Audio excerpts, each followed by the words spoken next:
सभी को मेरी आवाज़ आ रही है?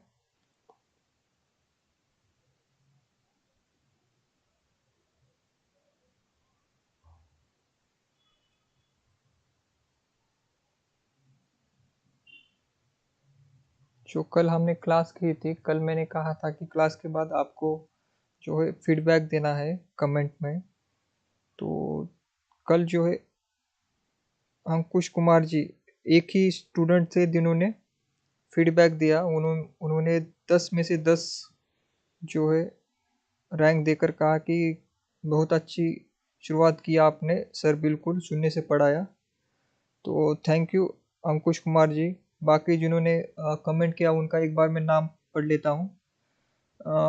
देवव्रत जी, राजेंद्र कुमार जी, सोना जी, फिर अर्चना जी, कुसुम कुमारी जी और स्नेहा जी, निधि जी, सपना जी, मुस्कान जी, विभा जी और जसवंत सिंह जी, शिवानी कुमारी जी, अनु कुमारी जी, काव्या जी, रेखा जी और अनुराधा जी, रीना जी, रेखा जी और मानसी मानसी जी और मोहित मोहित जी। आप सभी ने कमेंट किया, मैंने सभी का जो है कमेंट देख लिया है। और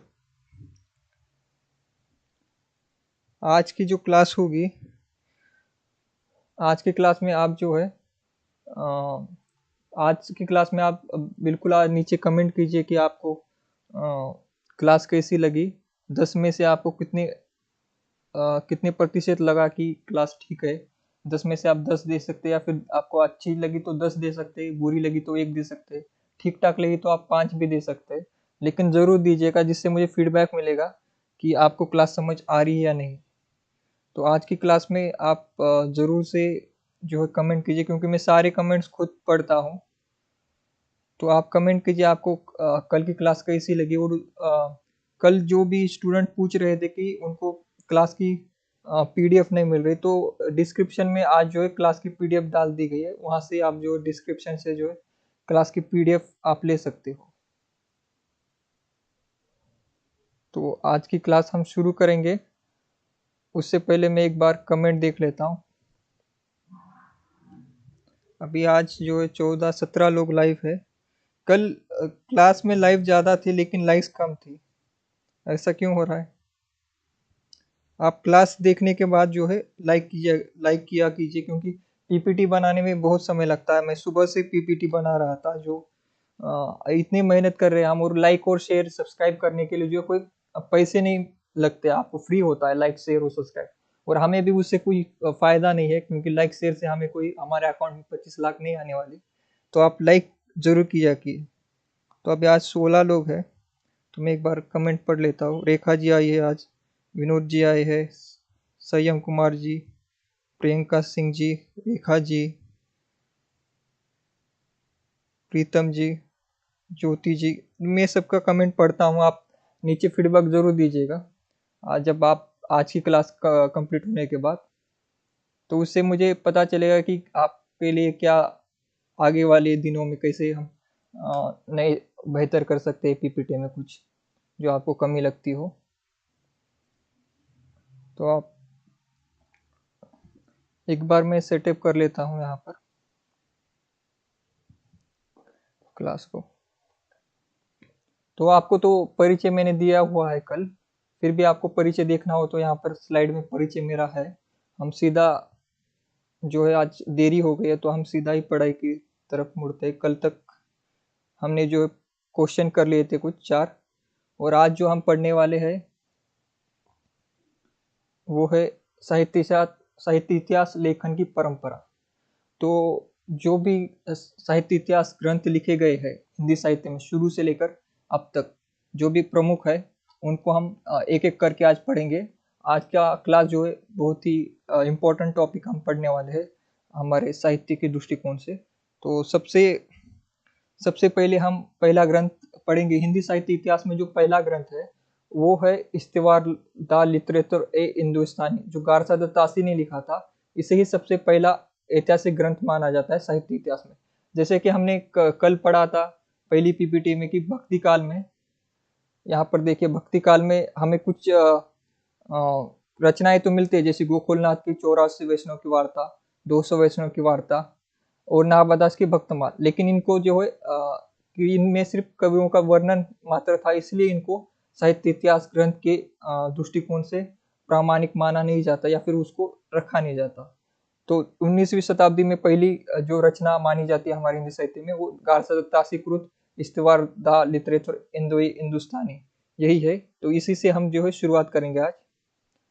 तो पहली रचना यही है, इस्तिवार द लिटरेचर इंदोई हिंदुस्तानी, जो गारसा दत्तासी की है। ये 2 भागों में जो है प्रकाशित हुई थी 1839 में। और ये है ईसवी सन है, यहाँ पर संवत नहीं है, ये अंग्रेजी कैलेंडर का ईस्वी है, इस पर भी ध्यान दीजिएगा।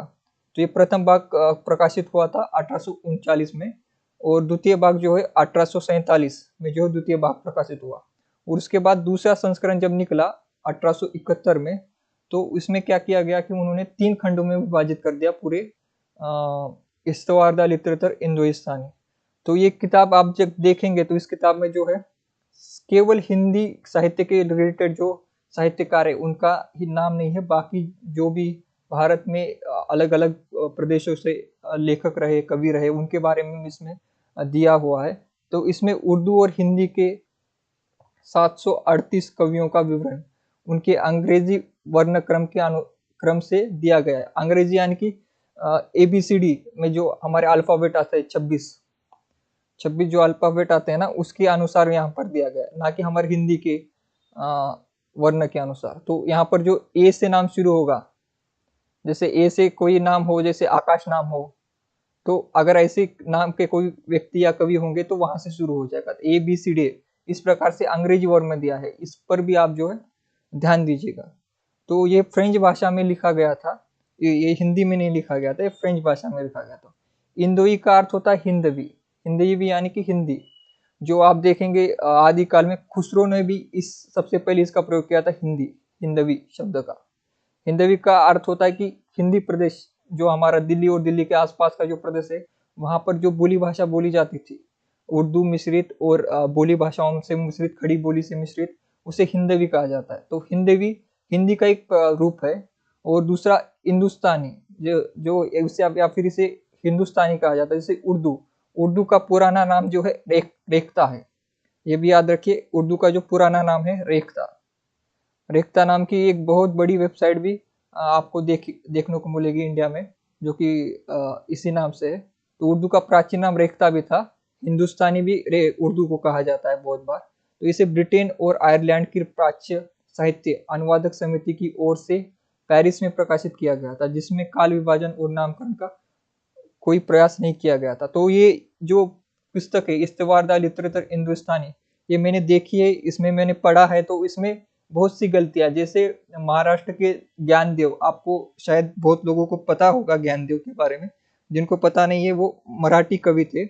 उनके बारे में इस किताब में लिखा गया है कि वो हिंदी के कवि, जबकि वो मराठी के, मूल रूप से मराठी के कवि थे। नामदेव भले ही महाराष्ट्र से हिंदी प्रदेश में चले गए थे और हिंदी कविता उन्होंने लिखी, पद लिखे, लेकिन जो ज्ञानदेव है उन्होंने नहीं लिखे थे। तो इसमें बहुत सी त्रुटियां भी आपको देखने को मिल जाएंगी अगर आप ये पुस्तक पढ़ेंगे तो आगे हम चलते हैं। डॉक्टर लक्ष्मी सागर वार्ष्णेय ने इस ग्रंथ में वर्णित हिंदी रचनाकारों से संबंधित सामग्री का हिंदी अनुवाद हिंदुई इतिहास का साहित्य, हिंदुई साहित्य का इतिहास शीर्षक से 1952 में प्रकाशित किया था। तो ये प्रकाशित हो चुका है, ये हिंदी में है ये। तो इसका अनुवाद जो है लक्ष्मी सागर वार्ष्णेय ने किया है। अगर आपको ये अगर पुस्तक आपको पढ़नी हो तो हम चैनल में सेंड कर देंगे इस पुस्तक को। तो अगर किसी को इंटरेस्ट हो इस किताब को पढ़ने में तो ये पुस्तक मैं आपको दे दूंगा। तो हिंदुई साहित्य का इतिहास शीर्षक से जो है लक्ष्मी सागर वार्ष्णेय ने 1952 में इसे प्रकाशित किया था। तो आप इस पर जानकारी जो है एक बार ठीक से देख लीजिए, हम रिवीजन कर लेते हैं इसको, कि ये सबसे पहली रचना थी इतिहास ग्रंथ में, हमारे हिंदी साहित्य के इतिहास ग्रंथ में सबसे पहली रचना कौन सी है। ऐसे क्वेश्चन आपको परीक्षा में आ सकते हैं। तो इस्तिवार द लिटरेचर हिंदुस्तानी, जो कि गारसा दत्तासी का था, जिसका पहला भाग जो 1839 में प्रकाशित हुआ था, दूसरा 1847 में प्रकाशित हुआ, और उसका दूसरा संस्करण जो है 1871 में प्रकाशित हुआ, और उसे 3 खंडों में विभाजित कर दिया गारसदा दासी ने। और इसका हिंदी अनुवाद किसने किया? लक्ष्मी सागर वासने ने किया। कब किया था? 1952 में किया था। तो मूल रूप से ये ग्रंथ किस भाषा में? फ्रेंच भाषा में, हिंदी भाषा में नहीं है। और ना ही ये सिर्फ हिंदी के साहित्यकारों पर लिखा गया है। इसमें हिंदुस्तान के जितने भी साहित्यकार थे, अलग अलग भाषा के, हिंदी के, उर्दू के, बाकी दूसरे प्रदेशों के, उनके सभी के जो है कवियों का वर्णन इसमें है, केवल हिंदी का नहीं है। तो ये भी आपको याद रखना है। क्या का इसमें मेन पॉइंट क्या है कि एक तो ये फ्रेंच भाषा में लिखा गया था। आपको कंफ्यूजन हो सकता है परीक्षा में कि ये हिंदी में तो नहीं लिखा गया था, नहीं, ये फ्रेंच में लिखा गया था मूल रूप से। और इसमें केवल हिंदी के नहीं, उर्दू के भी कवि थे, हिंदी के भी कवि थे, और बाकी भी भारत के जितने भी कवि होंगे उस समय अलग अलग भाषा के, उनके भी इसमें जो विवरण मिलते हैं। और हिंदी के केवल कितने हैं? हिंदी से संबंधित केवल 72 कवि का वर्णन इसमें हुआ है। और इसका हिंदी में अनुवाद लक्ष्मी सागर वासने ने किया है। किस नाम से किया है? हिंदुई साहित्य का इतिहास शीर्षक से 1952 में। तो आपको ये पता चल गया सब। हम आगे बढ़ते हैं अभी। ठीक है, मैं सबके कमेंट देख लेता हूँ। सब है, प्रियंका जी, रेखा जी, हाँ रेखा जी टाइप करे, वैसे आप टाइप करके भी इसे याद कर सकते हैं, लिख सकते हैं। सबसे अच्छा होगा कि आप इसे क्लास ही में याद कर ले। नोट्स बनाना या फिर नोट्स से पढ़ना, इससे सबसे अच्छी तरीका ये होता है कि आप क्लास में ही याद कर ले, उसे पिक के साथ याद कर ले, नंबर के साथ याद कर ले। एक एक मैं आपको एक बात बताता हूँ, फोटो मेमोरी क्या होती है। परीक्षा जो भी आप बड़ी परीक्षा देते हैं नेशनल लेवल की, उसमें फोटो मेमोरी काम करती है आपको पढ़ाई के समय। फोटो मेमोरी यानी कि कोई अगर एक जैसे ये ग्रंथ है इस्तेवादा लिटरेचर हिंदुस्तानी, तो इसको जो है इस ग्रंथ को आप एक किसी फोटो के जरिए याद कर लीजिए। कोई कहानी बना लीजिए, एक कहानी बना लीजिए, नंबर की कहानी बना लीजिए कोई, कि गारसादा तासी नाम का ऐसा ऐसा कोई व्यक्ति था। ऐसे मुझे चित्र तो आता नहीं, लेकिन समझ लीजिए कि वो ग्रंथ लेकर कब निकला था कि 1839। इसको कोई आपके फेवरेट नंबर, इसमें कोई आपका फेवरेट नंबर हो, जैसे 1, 8 या फिर 3 या 9, तो उस नंबर से याद कर लीजिए। या फिर इसमें आपका कोई बर्थडे आता हो, उससे संबंधित कुछ, तो इससे याद कर लीजिए। तो इसे फोटो मेमोरी कहा जाता है। इसमें कहानी बना लीजिए कि कैसे गारसदासी भारत में आए और उन्होंने 1839 में जो है एक ग्रंथ लिखा, और उसका उन्होंने नाम दिया इस्तेवादा लिटरेचर हिंदुस्तानी। ऐसा कुछ भी बना लीजिए जो आपको पसंद हो।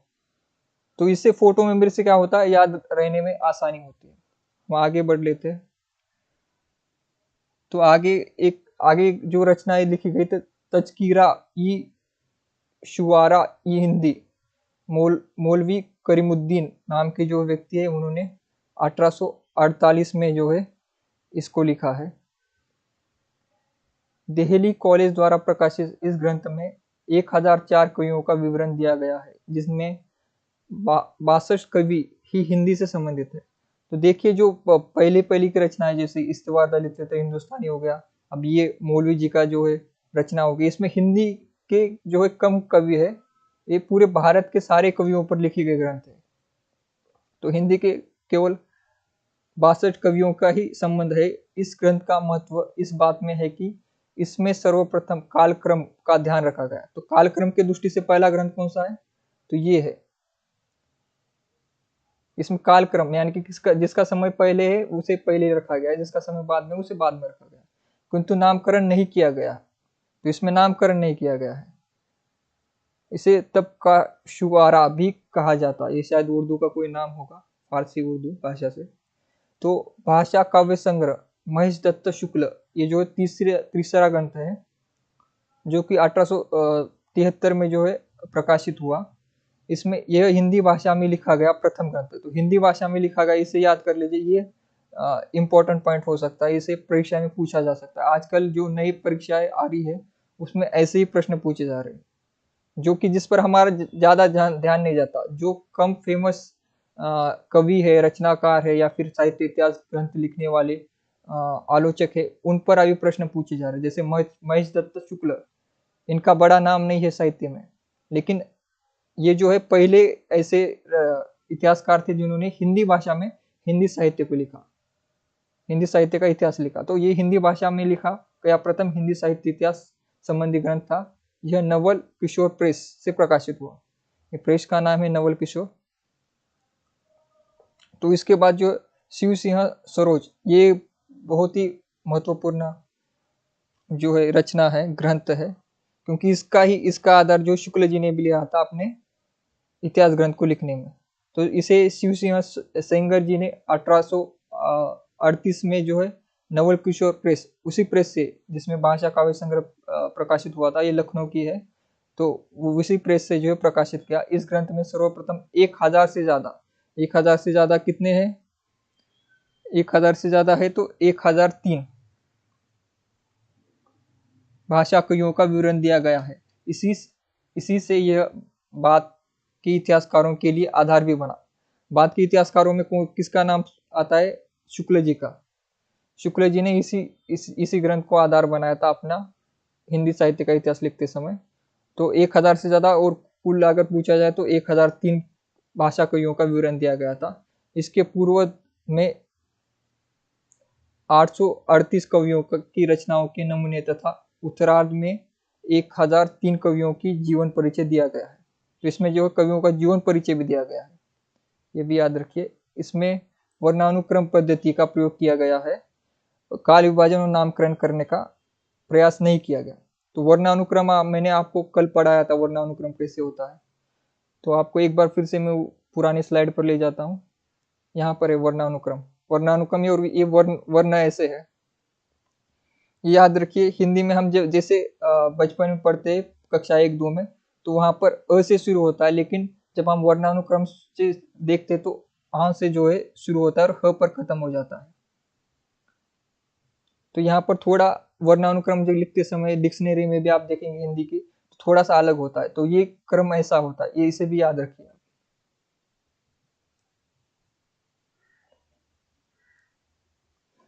तो इसमें वर्णानुक्रम पद्धति का प्रयोग किया गया था, काल विभाजन और नामकरण का प्रयास नहीं किया गया था। शिव सिंह सरोज जो कि ग्रंथ है शिव सिंह सेंगर का। तो आगे बढ़ते हैं हम इससे। तो modern vernacular literature of northern Hindustan, जो जॉर्ज ग्रियर्सन बहुत ही प्रसिद्ध विद्वान रहे हैं, इन पर बहुत से प्रश्न भी आते हैं। तो इसके बारे में हम पढ़ेंगे कि इस ग्रंथ का प्रकाशन एशियाटिक सोसाइटी ऑफ बंगला की पत्रिका के विशेषांक के रूप में हुआ था। तो ये जो है ग्रंथ पत्रिका में प्रकाशित हुआ था। पत्रिका के विशेषांक, बहुत सी पत्रिका के विशेषांक निकलते हैं, उसमें सिर्फ एक ही सब्जेक्ट को लेकर, जैसे ये modern vernacular literature of northern Hindustan, इसी को जो है पूरी पत्रिका में दिखाया जाता है, तो वो विशेषांक होते हैं। तो ऐसे विशेषांक के रूप में जो है प्रकाशित हुआ था। ये बांग्ला की पत्रिका थी, एशियाटिक सोसाइटी ऑफ बांग्ला की। तो पश्चिम बंगाल से ये प्रकाशित हुआ था। बहुत से विद्वानों ने इसे सही अर्थों में हिंदी साहित्य का पहला इतिहास ग्रंथ माना। तो ये प्रश्न भी बहुत बार आता है कि सही मायनों में या फिर सही अर्थों में, ऐसे अलग अलग शब्दों का प्रयोग करते हुए इसे पूछा जाता है कि सही मायनों में, सही अर्थों में पहला इतिहास ग्रंथ कौन सा था। तो वो था जॉर्ज ग्रियर्सन द्वारा लिखा गया 1888 का, ये ईस्वी सन है, इसे भी याद रखिए। The modern vernacular literature of northern Hindustan, जो जॉर्ज ग्रियर्सन द्वारा लिखा गया था, यही हिंदी का सबसे पहला सही अर्थों में जो है इतिहास ग्रंथ माना जाता है। इसमें सर्वप्रथम हिंदी साहित्य का भाषा की दृष्टि से क्षेत्र निर्धारित करते हुए हिंदी के इतिहास को संस्कृत, पाली, प्राकृत एवं अरबी फारसी मिश्रित उर्दू से पृथक किया गया था। पृथक किया गया था यानी इसे अलग किया गया था।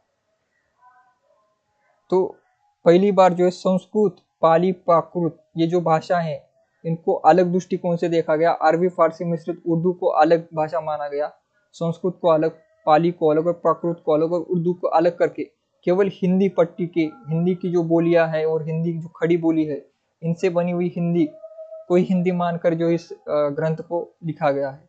इसमें पहली बार कवियों को काल क्रमानुसार वर्गीकरण करते हुए उनकी प्रवृत्तियों को उद्घाटित भी किया गया। तो इसमें कालक्रमानुसार वर्गीकृत किया गया। जिनका समय पहले है उनको पहले रखा गया, इनमें वर्णानुक्रम का प्रयोग नहीं किया गया। और उनकी प्रवृत्ति को भी जो है उसे भी उद्घाटित किया गया है। तो संपूर्ण ग्रंथ 11 अध्यायों में विभाजित है। तो ग्रंथ कितने अध्यायों में, ये भी याद रखिए, ये भी प्रश्न आ सकता है कि 11 अध्याय जो है इसमें ये ग्रंथ विभक्त हुआ है। हर अध्याय का नामकरण भी किया गया है। तो 11 अध्याय भी है, 11 अध्याय है और 11 अध्यायों के नामकरण भी किए गए हैं। इसमें कुल 952 कवियों को शामिल किया गया। ये भी प्रश्न आ सकता है कि जॉर्ज ग्रियर्सन द्वारा रचित the modern vernacular literature of northern Hindustani में कितने कवियों को शामिल किया गया है। तो कुल मिलाकर 952 कवियों को जो है शामिल किया गया है, 952 को शामिल किया गया है। और जिनमें से 886 कवियों के विवरण का आधार शिव सिंह सरोज है। तो शिव सिंह सरोज जो इनसे पुरानी रचना थी, इस रचना को जो आधार माना गया है। तो ये आधार शिव सिंह सरोज जो है शुक्ल जी की ग्रंथ के लिए भी आधार था और मॉडर्न लिटरेचर ऑफ नॉर्दर्न हिंदुस्तानी, इसके लिए भी वो आधार ग्रंथ है। इन्होंने सर्वप्रथम भक्ति काल 16वीं से 17वीं शताब्दी को स्वर्ण युग ये पूछा जाता है कि स्वर्ण युग किसने कहा भक्ति काल को। भक्ति काल को स्वर्ण युग कहा जाता है, एक प्रसिद्ध कथन है। और ये किस किताब में सबसे पहले लिखा गया, तो the modern vernacular literature of northern Hindustani, George Grierson द्वारा नामकरण किया गया है। तो इन्होंने जो भक्ति काल को है स्वर्ण युग कहा। डॉक्टर किशोरी लाल गुप्त ने इसका अनुवाद हिंदी साहित्य का प्रथम इतिहास नाम से किया। तो देखिए इसका अनुवाद भी हो चुका है हिंदी में। तो हिंदी साहित्य का प्रथम इतिहास इस नाम से जो इसका अनुवाद हुआ है, अनुवादक कौन है, डॉक्टर किशोरी लाल गुप्त। और ये 1857 में जो प्रकाशित करवाया। तो इसको याद कर लीजिए, जैसे कि 1957 में हुआ था, 1800 नहीं सॉरी 1900, जैसे कि हमारा 1857 में उठा हुआ था, उसके 100 साल बाद जो है हिंदी साहित्य का प्रथम इतिहास लिखा गया। इसे याद कर लीजिए, 100 साल बाद। तो इसमें भी 57 है, तो 1857 के 100 साल बाद जो है हिंदी साहित्य का प्रथम इतिहास जो है डॉक्टर किशोरी लाल गुप्त द्वारा इसका अनुवाद किया गया था। इसका जॉर्ज ग्रियर्सन द्वारा लिखित the modern vernacular literature of northern Hindustani का अनुवाद किया गया। तो आगे बढ़ते आगे मिस्टर बंधु विनोद। तो मिस्टर बंधु ने लिखा है प्रथम 3 भाग 1913 में और तथा चौथा भाग जो 1934 में प्रकाशित हुआ। कुल मिलाकर 4 भाग है, लेकिन पहले उन्होंने सिर्फ 3 भाग प्रकाशित किए थे। उसके बाद उन्होंने बाद में जाकर 1934 में और एक भाग ऐड करके जो 4 जो भाग में मिस्टर बंधु विनोद लिखा। मिस्टर बंधु 3 है, हमने कल प्रश्न भी किया था कि 3 मिस्टर बंधुओं के कौन से नाम है। आप कमेंट में फटाफट लिख दीजिए मिस्टर बंधु कौन कौन से है, 3 मिस्टर बंधुओं के नाम। मैं कमेंट पढ़ता हूं तब तक।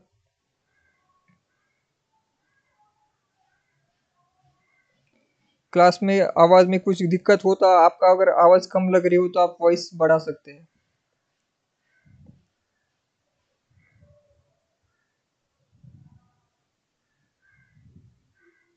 आप जल्दी से मिस्टर बंधुओं के नाम लिखे, जो 3 मिस्टर बंधु है।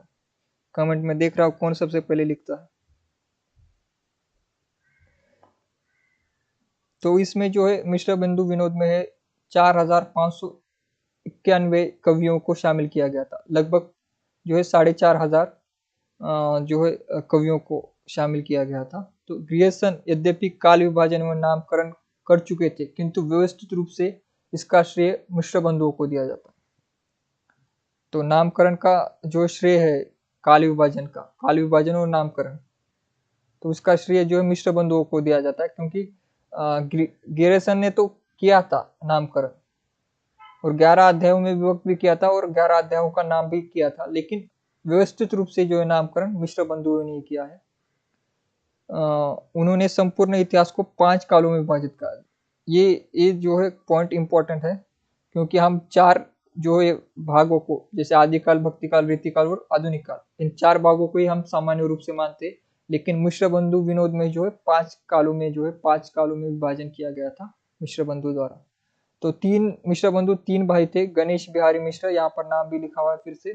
गणेश बिहारी मिश्र, श्याम बिहारी मिश्र, सुखदेव बिहारी मिश्र। तो रेखा जी ने लिखा है, सोना जी ने लिखा, सारिका जी ने लिखा, प्रियंका जी ने जो लिखा है, ठीक है। आगे चलते, आगे है हिंदी साहित्य का इतिहास, रामचंद्र शुक्ल द्वारा रचित। ये सबसे महत्वपूर्ण ग्रंथ है हिंदी साहित्य में। अब तक जितने भी ग्रंथ लिखे गए हैं और जितने भी आगे लिखे जाएंगे, फिर भी जो है सबसे इम्पोर्टेंट हिंदी साहित्य का जो गर्भ है या फिर हिंदी साहित्य की जो नींव है, वो हिंदी साहित्य का इतिहास जो रामचंद्र शुक्ल जी द्वारा लिखा गया है, यही है। ये जो है सबसे प्रमुख रचना है हमारी हिंदी साहित्य में इतिहास के दृष्टिकोण से, क्योंकि आने वाले कल में और आज तक जितने भी शुक्ल जी के बाद जितने भी लोगों ने इतिहास ग्रंथ लिखा है, उसमें सबसे बड़ा आधार शुक्ल जी को ही माना है, शुक्ल जी के इतिहास को ही माना है। और आप कभी भी आगे रिसर्च करेंगे पीएचडी में, तो आपको अगर किसी भी इतिहास ग्रंथ का संदर्भ देना हो, तो आप अगर शुक्ल जी के इतिहास ग्रंथ का संदर्भ देंगे तो वो सबसे ज्यादा प्रामाणिक माना जाएगा। तो इसे हम पढ़ते हैं, क्या है यह ग्रंथ? मूलतः नागरिक प्रचारणी सभा, नागरिक प्रचारणी सभा किसने शुरुआत की थी? नागरिक प्रचारणी सभा के, कमेंट कीजिए।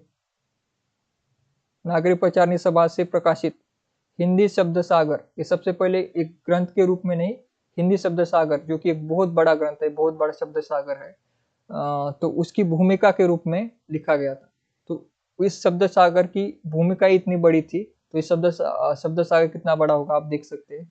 इसका पीडीएफ भी आपको मिल जाएगा, इसका अगर आपको चाहिए तो इसका पीडीएफ भी मैं प्रोवाइड कर दूंगा चैनल में आपके। तो हिंदी शब्द सागर की भूमिका में जो है ये सबसे पहले लिखा गया था। इस भूमिका को हिंदी साहित्य का विकास नाम दिया गया था। ये प्रश्न आता है बार बार कि सबसे पहले किस नाम से प्रकाशित हुआ था और कहाँ पर प्रकाशित हुआ था। तो नागरिक प्रचारणी सभा में प्रकाशित हुआ था और भूमिका के रूप में प्रकाशित हुआ था, और जिसका नाम था हिंदी साहित्य का विकास, इस नाम से प्रकाशित किया गया था।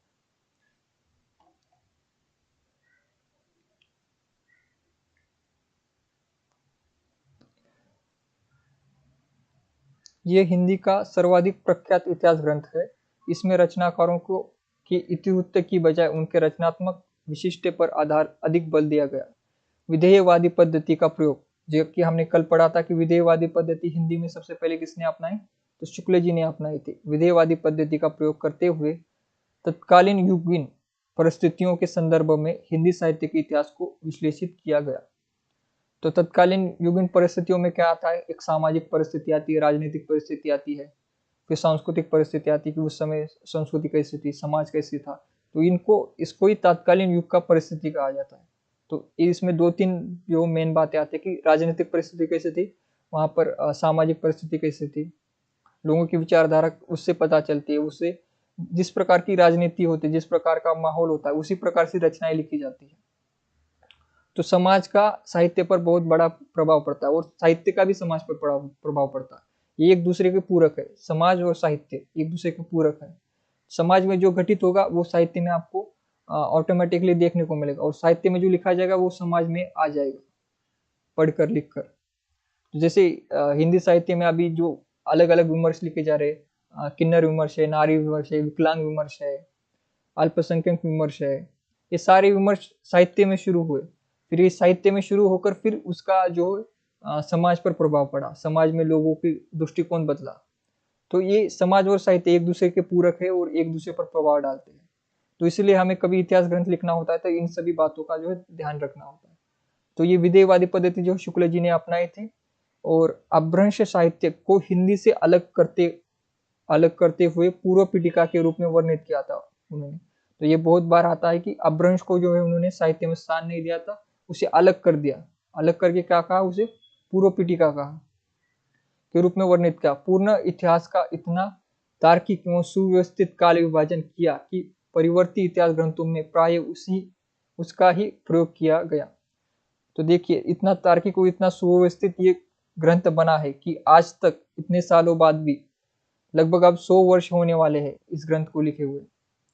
तो अब इस 100 वर्ष में आज तक कोई ऐसा इतिहासकार नहीं बना जिसे शुक्ल जी से अच्छा इतिहास ग्रंथ लिखे। तो आज तक किसी ने लिखा नहीं उनसे अच्छा ग्रंथ। क्योंकि उन्होंने खुद जो है ग्रंथों को फील्ड पर जाकर खोज कर एक एक ग्रंथ को निकाल कर एक एक ग्रंथ को पढ़कर सुव्यवस्थित रूप से जो है लिखा था। इतनी बड़ा समय लेकर इतना सुव्यवस्थित ढंग से उन्होंने जो रिसर्च करके लिखी थी ये किताब। तो इतनी किताब रिसर्च करके आजकल तो नहीं लिख सकते, आजकल टिकटॉक का जमाना है, रील्स का जमाना है, तो आज तो कोई इतनी बड़ी किताब नहीं लिख सकता। तो इसलिए अभी आने वाले समय में भी, अभी फिलहाल में तो नहीं लगता कि आने वाले समय में कोई इससे अच्छी किताब लिख पाएगा। तो इसे हम आधार ग्रंथ मानते हैं, हिंदी साहित्य का इतिहास रामचंद्र शुक्ल द्वारा लिखित, जो कि 1929 में प्रकाशित हुआ। इस नाम से 1929 में प्रकाशित हुआ था। लेकिन शब्द सागर में किस वर्ष प्रकाशित हुआ था, कोई बताएगा जल्दी? सबसे पहले कौन बताता है, देखता हूं।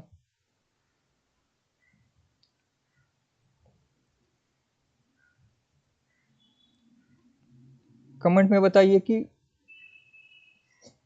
हिंदी साहित्य का विकास नाम से जब शब्द सागर में प्रकाशित हुआ था तो उसका प्रकाशन वर्ष क्या था?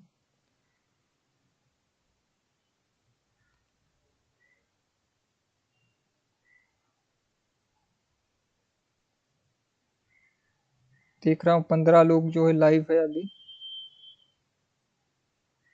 कमेंट नहीं आ रहे अभी। क्वेश्चन के आंसर देना चाहिए आपको जल्दी से। थोड़ा लेट पहुंचता है वीडियो लाइव। तो हम आगे बढ़ते हैं। हिंदी साहित्य का आलोचनात्मक इतिहास जो डॉक्टर राम कुमार वर्मा जी ने लिखा था, जो है 1938 में जो है प्रकाशित हुआ। छायावादी कवि राम कुमार वर्मा द्वारा रचित इस इतिहास ग्रंथ में उनकी काव्यात्मक भाषा ने पाठकों को आकर्षित किया था। अपनी विस्तृत सामग्री, उसकी आकर्षक प्रस्तुति एवं भाषा के कारण यह ग्रंथ प्रभाव छोड़ने में सफल रहा। इसमें सिर्फ आदिकाल व भक्तिकाल तक की अवधि को ही स्थान मिला है, आगे का भाग वे लिख नहीं पाए। तो ये जो है अपूर्ण इतिहास ग्रंथ है, उन्होंने पूरा नहीं किया राम कुमार वर्मा ने। उन्होंने आदिकाल और भक्तिकाल ये जो इतना ही लिखा और उसके बाद उन्होंने इस ग्रंथ को पूरा नहीं किया। निर्गुण ज्ञानाश्रयी शाखा को संत काव्य तथा निर्गुण प्रेमाश्रयी शाखा को सूफी काव्य नाम दिया। तो ये जो भक्ति काल में जो है निर्गुण ज्ञानाश्रयी शाखा को संत काव्य और सूफी काव्य जो है निर्गुण ज्ञान प्रेमाश्रयी शाखा को सूफी काव्य, ये किसने नामकरण किया? तो राम कुमार वर्मा ने किया था। उनका 1938 में जो प्रकाशित हुआ था हिंदी साहित्य का आलोचनात्मक इतिहास, जो कि अपूर्ण है, उसमें ये जो है आपको मिलेंगे। ये परीक्षा में पूछा जा सकता है।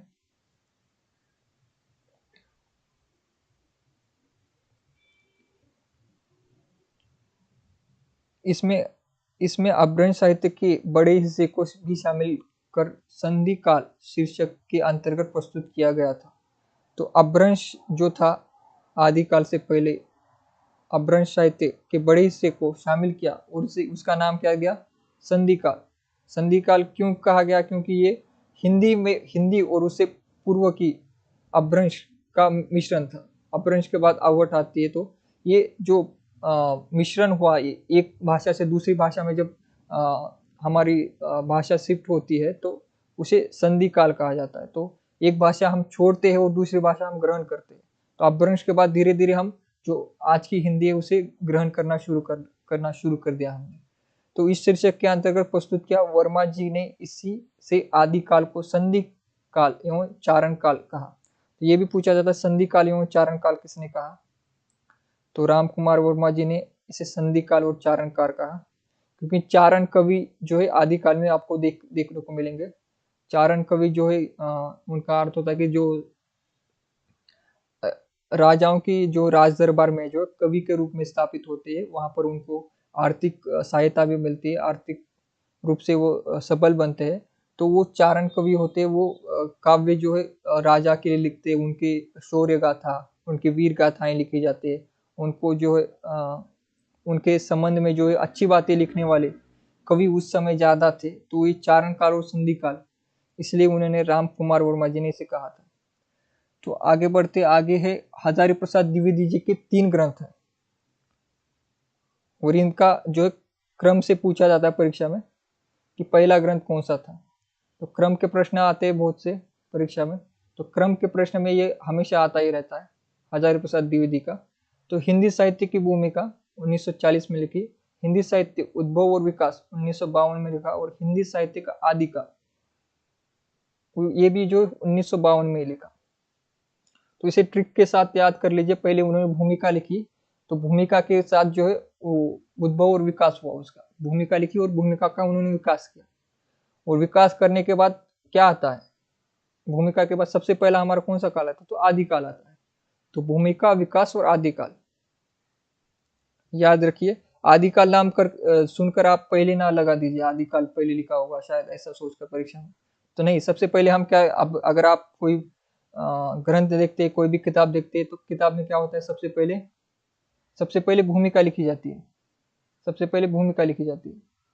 तो यहीं से याद कर लिए, पहले भूमिका आएगी, फिर क्या होगा, भूमिका का विकास होगा, और भूमिका विकास होने के बाद सबसे पहले चैप्टर कौन सा आता है हमारा, सबसे पहला कौन सा काल आता है, तो आदिकाल आता है। तो भूमिका, विकास और आदिकाल। तो 40, 52 और 52। भूमिका 1940 में लिखी, विकास जो है विकास किस में लिखा, 52 में, और 52 में विकास होते ही उन्होंने आदिकाल भी लिख दिया 52 में।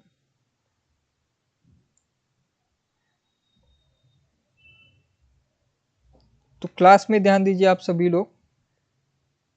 तो ये आप जल्दी से आप सब टाइप करके कमेंट कीजिए, हिंदी साहित्य की भूमिका, हिंदी साहित्य उद्भव और विकास, हिंदी साहित्य का आदिकाल। ये तीनों रचनाएं हजारी प्रसाद द्विवेदी द्वारा लिखी गई है। ये परीक्षा में आएगी, इसे ध्यान रखिए, याद रखिए। इस बार भी परीक्षा में आ सकता है प्रश्न। अगर आप क्लास में ध्यान नहीं देंगे तो फिर परीक्षा में आपको याद आएगा कि मैंने ध्यान नहीं दिया, मैं कमेंट पर ही देखता रहा। तो आप क्लास में ध्यान दीजिए, परीक्षा अभी कुछ ही दिनों में होने वाली है। एक बार सभी लोग कमेंट कीजिए। 16 लोग लाइव है, लेकिन सभी लोग कमेंट नहीं कर रहे और लाइक भी नहीं कर रहे क्लास को। पीपीटी बनाने में समय लगता है, सुबह से लगा हुआ हूं तब पीपीटी बनती है ऐसी।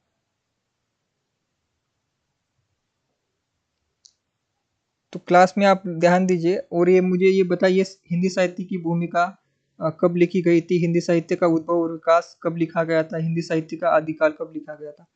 पीपीटी में मत देखिए, मन से लिखिए, मन से याद करके लिखिए कब लिखा गया था। देखकर मत लिखिए, देखकर लिखेंगे तो मुझे कोई नुकसान नहीं होगा, नुकसान आप ही का होगा। देखकर मत लिखिए, याद कीजिए। पहले भूमिका होती है, फिर विकास होता है, फिर आदिकाल आता है। याद कर लीजिए, रट लीजिए इसे। भूमिका 40 में, विकास 52 में, आदिकाल 52 में। किसने लिखा, हजारी प्रसाद द्विवेदी ने लिखा। इस पर मैं इतना समय क्यों दे रहा हूं, क्योंकि इस पर संभवतः परीक्षा में प्रश्न आएगा, 100 में से एक प्रश्न आ ही सकता है इस पर। बहुत ही इंपॉर्टेंट है ये, याद कीजिए। 40, 52, 52। भूमिका, विकास, आदिकाल। पहले भूमिका लिखी जाती है, किसी भी किताब को याद कर लीजिए। फोटो मेमोरी का यूज कीजिए। आपको भी कोई किताब ओपन करते तो उसमें क्या दिखता है, सबसे पहले भूमिका लिखी हुई दिखती है। फिर भूमिका के बाद विकास को ऐड कीजिए, भूमिका लिखने के बाद उसका विकास किया, विकास करने के बाद आदिकाल लिखा। रेखा जी कमेंट कर रही है।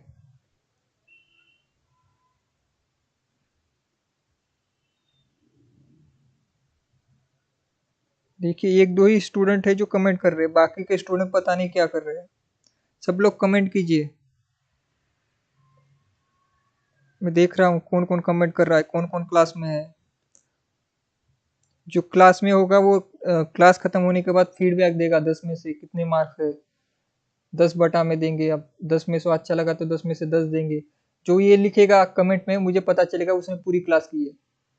सिर्फ एक बार देखकर कट करने वाले क्लास में ऐसे स्टूडेंट मुझे नहीं चाहिए। जो पूरी क्लास देखे, एक ही स्टूडेंट देखे लेकिन पूरी क्लास देखे। एक भी स्टूडेंट होगा तो मैं पढ़ाऊंगा उसे।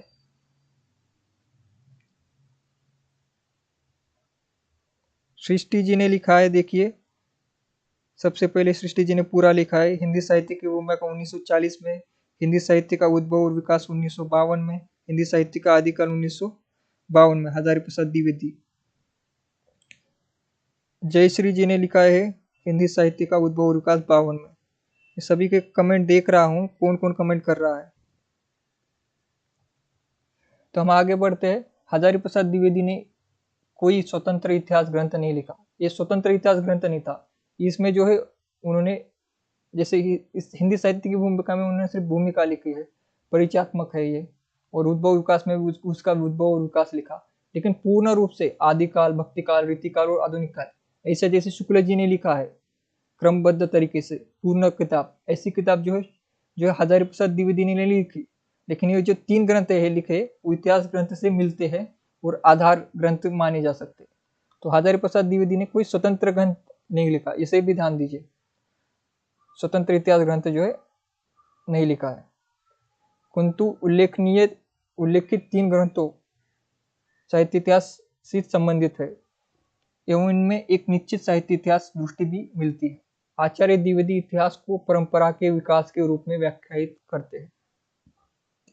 इन्होंने विश्व भारती के गैर हिंदी भाषी साहित्य जिज्ञासुओं को हिंदी साहित्य से परिचित करवाने हेतु जो व्याख्यान दिए थे, उन्हें ही संशोधन परिवर्धित कर हिंदी साहित्य की भूमिका नामक ग्रंथ तैयार किया। तो जो वे हिंदी साहित्य के जिज्ञासु जो भी थे, तो उनको एक परिचयात्मक जो व्याख्यान दिया था, व्याख्यान से जो एक किताब लिखी गई। पहले उन्होंने व्याख्यान दिया था, इसी व्याख्यान से जो है एक किताब बनी है, हिंदी साहित्य की भूमिका। आदिकाल का स्वरूप निर्धारण, भक्ति काल के उदय की पृष्ठभूमि, पूर्ववर्ती सिद्धांतों से भक्तिकालीन संत काव्यधारा का संबंध उद्घाटन, हिंदी सूफी काव्य का आधार संस्कृत प्राकृत अपभ्रंश की काव्य परंपराओं को मानना आदि उनकी साहित्य इतिहासकार के रूप में उपलब्धियां हैं। तो ये उनकी उपलब्धियां है। और कौन बताएगा हजारी प्रसाद द्विवेदी का विद्यार्थी कौन था? उनके शिष्य जो कि हिंदी साहित्य में काफी प्रसिद्ध आलोचक रहे। 2019 में उनकी मृत्यु हुई हाल फिलहाल में, जेएनयू से जुड़े हुए थे। जेएनयू से जुड़े हुए थे, इनके शिष्य थे। हिंदी साहित्य में उनका बहुत बड़ा नाम है। अभी 2019 में उनकी जो है कोरोना जो पीरियड से पहले 19 में ही उनकी मृत्यु हो गई थी। जेएनयू में प्रोफेसर थे वो। जो हाल फिलहाल में जो साहित्यकार है उन पर भी आपको ध्यान देना चाहिए। केवल किताबी कीड़ा बनकर कोई उपयोग नहीं है। आज वर्तमान में कौन लिख रहा है, नई साहित्य की प्रवृत्तियां क्या चल रही है, उस पर ही आपको ध्यान देना चाहिए। कोई बताएगा हजारी प्रसाद द्विवेदी का कौन विद्यार्थी था, कौन था उनका शिष्य? जेएनयू में था, जिनकी अभी हाल फिलहाल में मृत्यु हुई 19 में। मार्क्सवादी आलोचक थे, नामवर सिंह जी थे, जिनकी 2019 में मृत्यु हुई। जेएनयू में थे, प्रोफेसर थे और हिंदी साहित्य में बहुत बड़े आलोचक भी है। उन्होंने छायावाद नाम से ग्रंथ पुस्तक भी लिखी है। उनके निबंध भी हमारे पाठ्यक्रम में है।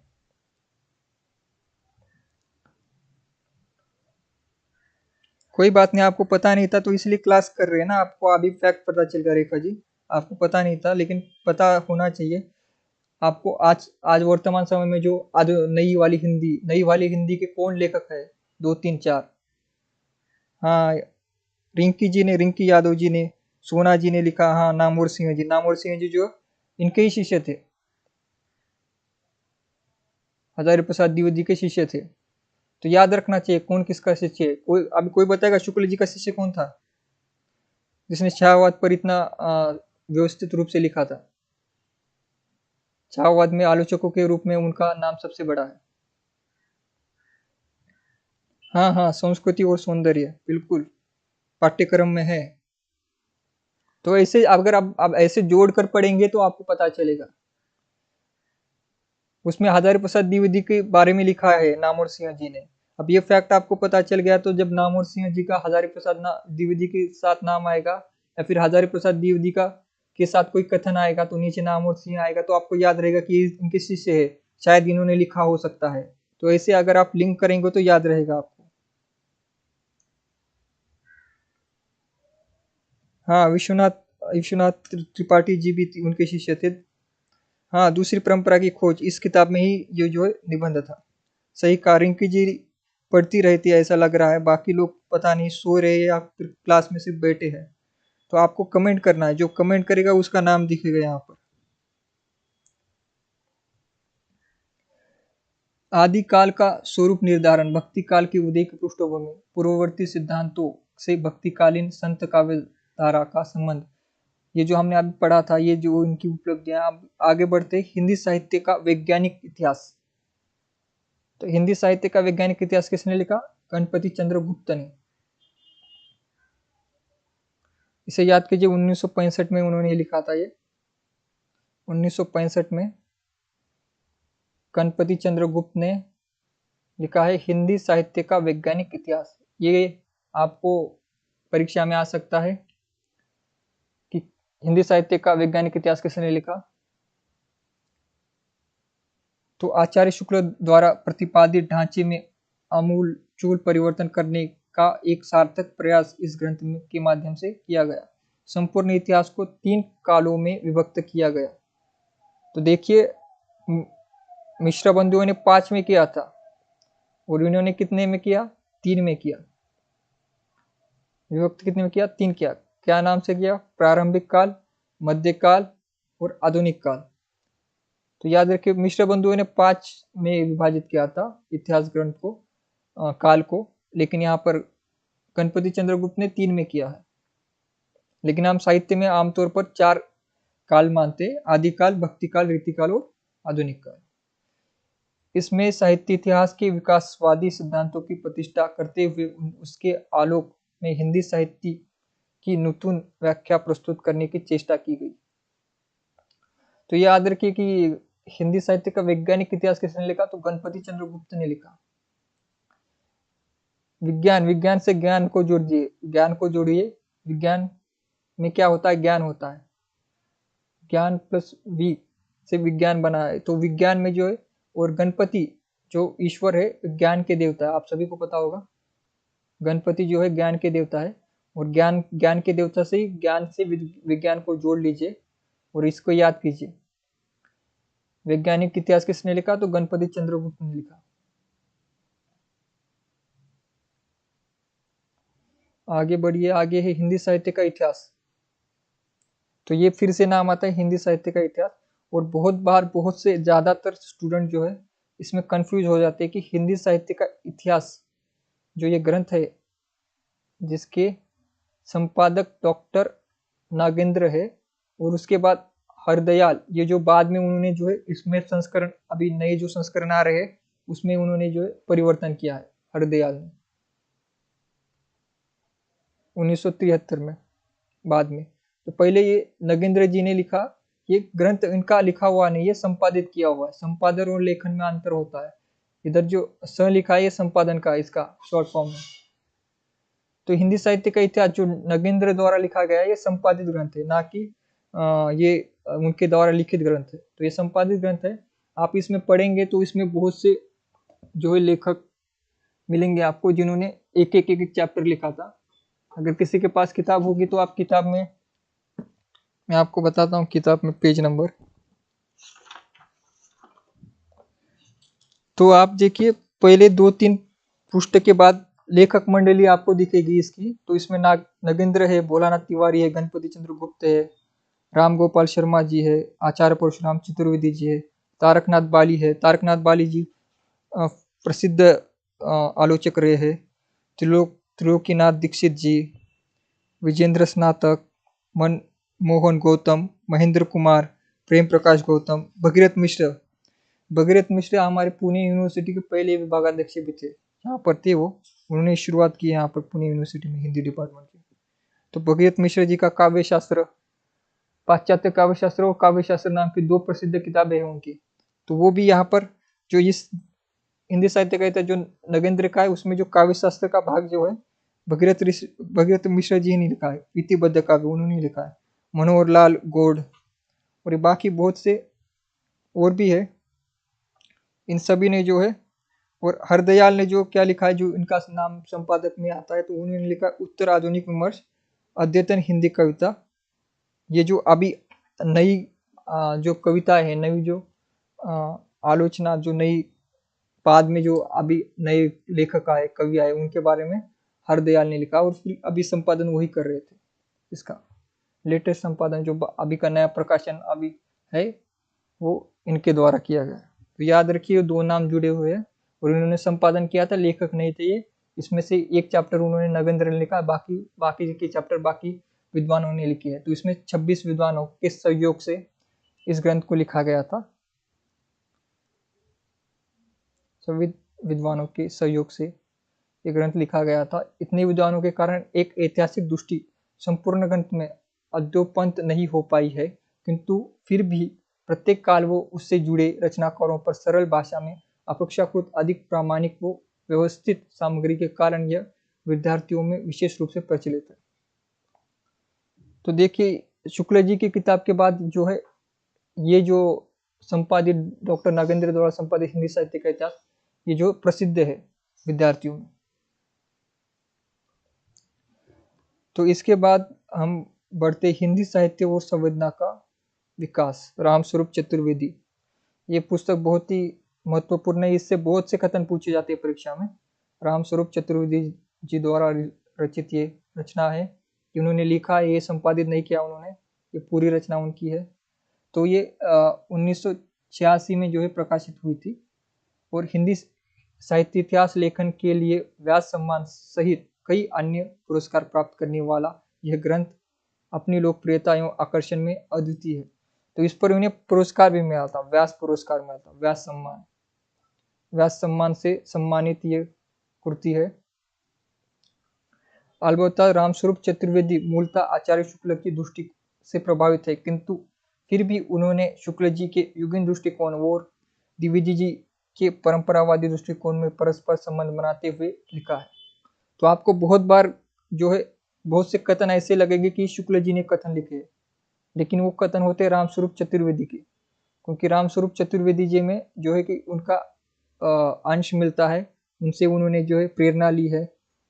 तो उनकी भाषा में आपको शुक्ल जी की भाषा जैसा प्रभाव देखने को मिल सकता है। तो कभी कभी आपको कंफ्यूजन होगा कि ये शुक्ल जी का तो कथन नहीं है, जहां पर शुक्ल जी का कथन नहीं होता वहां पर रामस्वरूप चतुर्वेदी जी का कथन हो सकता है वो। तो याद रखिए शुक्ल जी की बहुत सी स्थापनाओं को स्थापित करने के प्रयास से भी उनकी मौलिकता क्षीणित नहीं होती।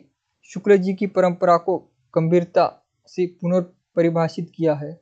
भाषा और साहित्य के गहरे संबंधों की खोज उनकी प्रमुख विशेषता है। भाषिक प्रवृत्तियों की गहरी समीक्षा से साहित्यिक परंपराओं के संदर्भित व्याख्याएं उन्होंने की है। तो ये रामस्वरूप चतुर्वेदी जी का जो रचना है हिंदी साहित्य और संवेदना का विकास, ये भी आप याद कर लीजिए। तो अभी हम आगे बढ़ते हैं। आगे जो क्रमानुसार ग्रंथ है, कौन सा ग्रंथ सबसे पहले आया उसके बाद कौन सा है, तो ये चार्ट है। ये चार्ट, इसका पीडीएफ, जो कल आप पीडीएफ मांग रहे थे, पीडीएफ जो आप डिस्क्रिप्शन चेक करेंगे तो डिस्क्रिप्शन में आपको क्लास नोट्स नाम से एक लिंक मिलेगी। उस लिंक पर आप क्लिक करेंगे तो आपको ये जो आज मैंने पढ़ा है उसकी सारी, और कल जो पढ़ाया था क्लास, तो पूरी जो पीपीटी है पीडीएफ में आपको मिल जाएगी। तो आप उसको सेव कर सकते हैं आपकी डिवाइस में और बाद में लिख सकते हैं या फिर उसे याद कर सकते हैं।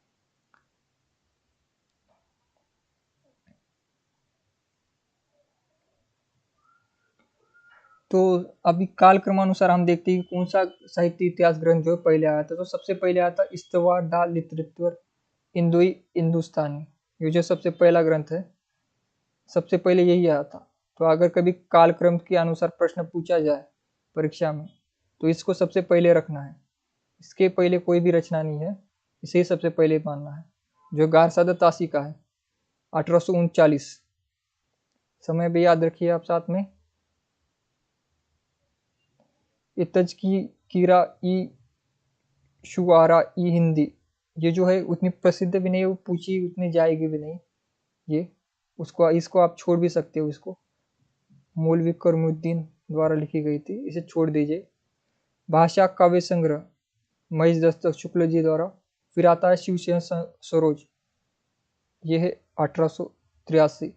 जो सबसे इम्पोर्टेंट कौन सी है, ये पहली जो रचना है ये इम्पोर्टेंट है, मैं मार्क कर देता हूँ उसके सामने, ये इम्पोर्टेंट है। और जो ये शिव सिंह सरोज जो है ये एक इम्पोर्टेंट है, ये इम्पोर्टेंट है, ये इम्पोर्टेंट है। फिर ये तीसरी modern vernacular literature of northern Hindustani, जो जॉर्ज गिरेसन द्वारा लिखी गई थी, ये भी इम्पोर्टेंट है 1888 में। फिर हिंदी गोविंद रत्नमाला 2 भागों में, पहला भाग आया था 1909 में, दूसरा आया था 1914 में। ये श्याम सुंदर दास जी द्वारा लिखा गया था। फिर आता है मिस्टर बंधु विनोद 1913, मिस्टर बंधु। ये सारे इंपॉर्टेंट है।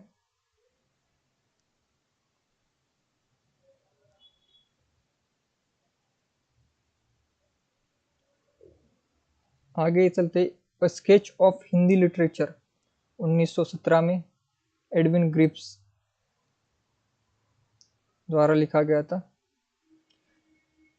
और history of Hindi literature FEK, इनका नाम इतना ही है यहाँ पर। ब्रज माधुरी सार जोगी हारी द्वारा लिखा गया था 1923 में। हिंदी साहित्य विमर्श 1923 में उसी समय लिखा गया था पदुमलाल पुन्नालाल बख्शी। और हिंदी भाषा का विकास 1924 में लिखा गया श्याम सुंदर दास द्वारा। और कविता कुमुदी, ये प्रसिद्ध है, ये 1928 में लिखा गया था राम नरेश त्रिपाठी। और हिंदी साहित्य का इतिहास, ये सबसे इम्पोर्टेंट है, ये लिखा गया था 1929 में, प्रकाशित किया गया था ना इस नाम से, लिखा पहले गया था हिंदी शब्द सागर में भूमिका के रूप में हिंदी साहित्य का विकास नाम से, लेकिन बाद में जो एक पुस्तक के रूप में प्रकाशित किया गया था 1929 में रामचंद्र शुक्ल जी द्वारा। उसके बाद शुक्ल जी के बाद किसने लिखा हिंदी भाषा एवं साहित्य 1930 में, फिर से श्याम सुंदर दास जी ने लिखा। तो श्याम सुंदर दास जी के 2 ग्रंथ आपको यहाँ पर मिल गए, एक तो हिंदी भाषा का विकास और दूसरा हिंदी भाषा एवं साहित्य, श्याम सुंदर दास जी का 2 है। और यहाँ पर आगे हिंदी साहित्य का विवेचनात्मक इतिहास 1930 में सूर्यकांत शास्त्री जी का। तो आज की क्लास यहीं तक थी। अभी हम थोड़ा रिवीजन कर लेते हैं, थोड़ा कमेंट में पढ़ लेता हूँ, आप कमेंट कीजिए।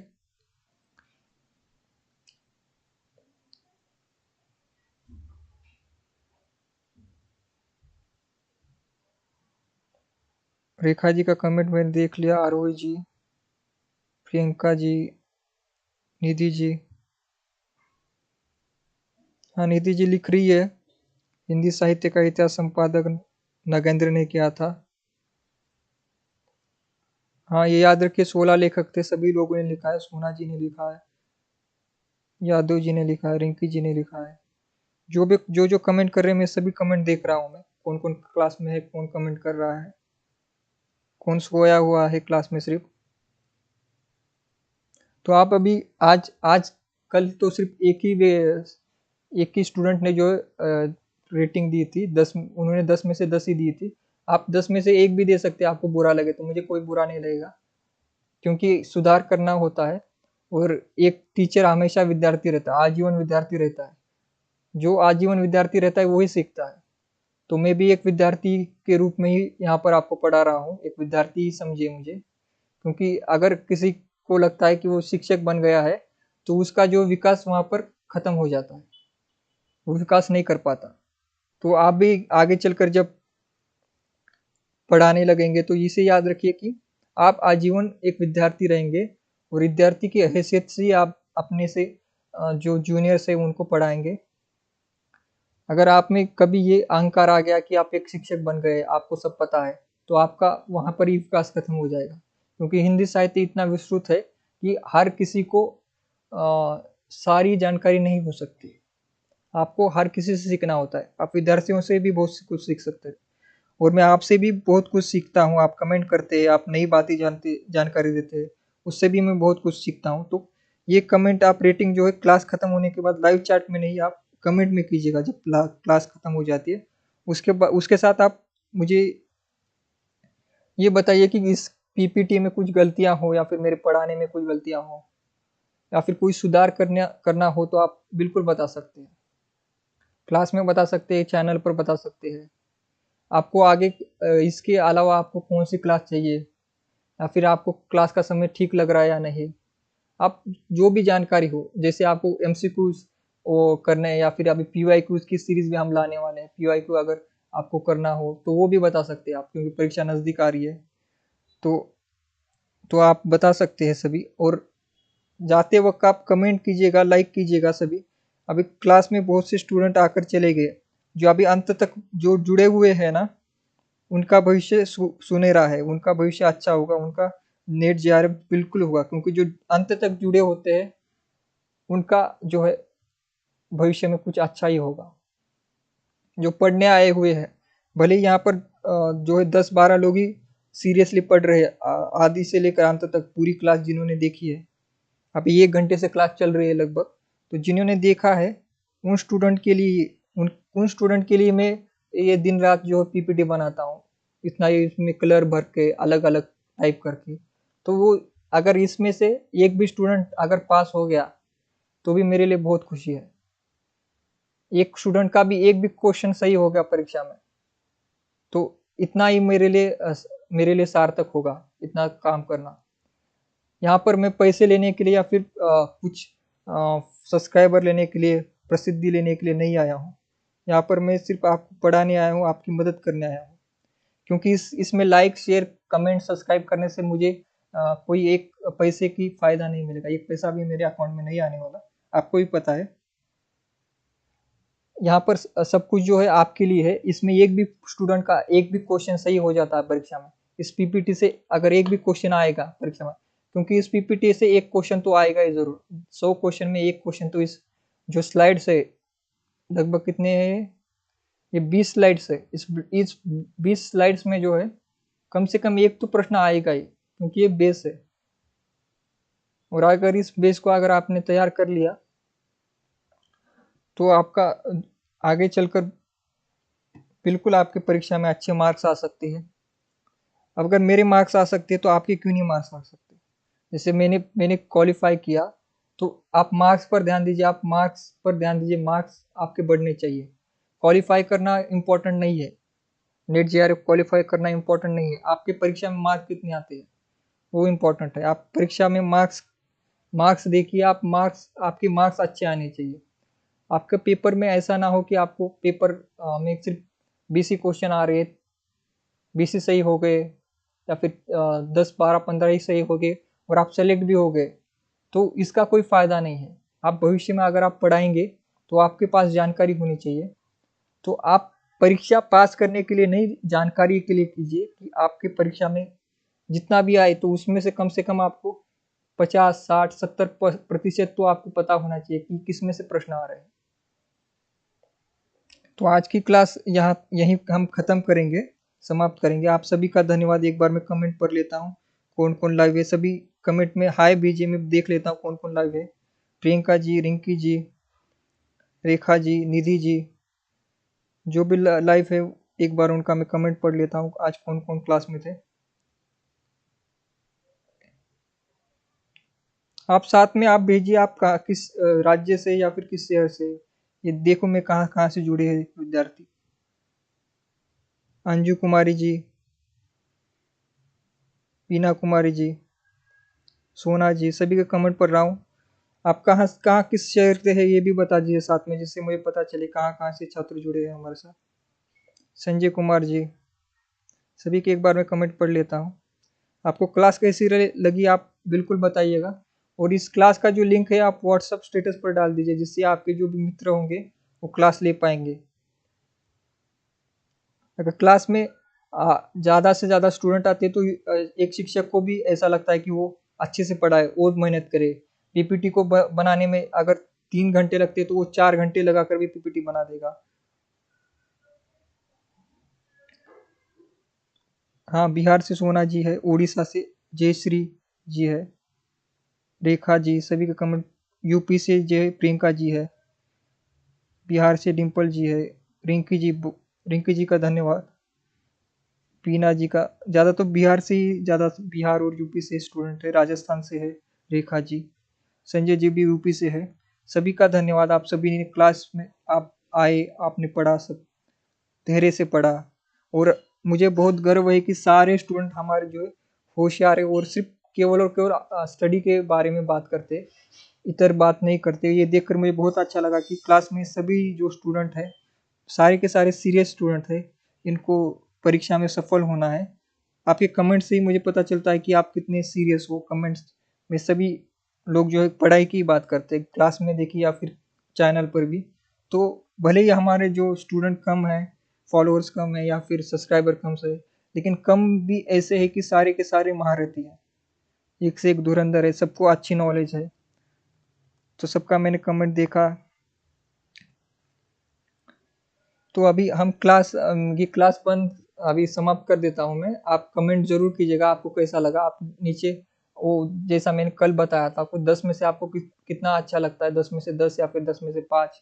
आप ये रेटिंग देकर कमेंट आगे लिखिए, उसके बाद आपका कमेंट लिखिए। ये रेटिंग, पहले रेटिंग दीजिए, उसके बाद आपको क्या अच्छा लगा या फिर क्या बुरा लगा ये बताइए, जिससे जो है आने वाली क्लासेस जो अच्छी हो पाए।